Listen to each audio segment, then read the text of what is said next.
میتونی پسر بازیگوش و بیش فعالت رو با این آزمایش‌های کوچیک شگفت زده کنی، کاری کنی که به تمام حرفات گوش کنه.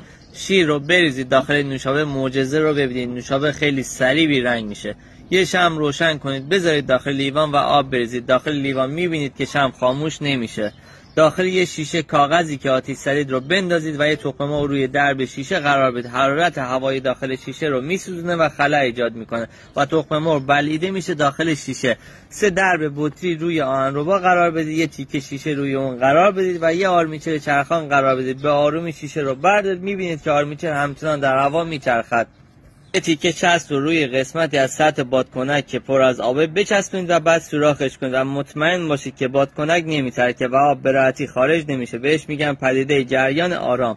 2 آهنربا رو در 2 طرف شیشه پر از آب قرار بدید. جادوی گردباد رو در آب میبینید. داخل یک کاغذ سفید مداد قرار بدید و کاغذ رو بغلطانید. در دمای 45 درجه قرار بدید. انتهای بالایی رو آتیش بزنید. دود سفیدی رو خواهید دید که پایین سرازیر خواهد شد. آبشار سفید دودی تماشایی. اینجا خلال دندون رو بشکنید و چند قطره آب در مرکزش بریزید. میبینید یه ستاره 5 پر تشکیل میشود. عزیزای دل، لایک یادتون نره و 3 تا قلم قرمز هم حتما برام بذارید عزیزای دلم.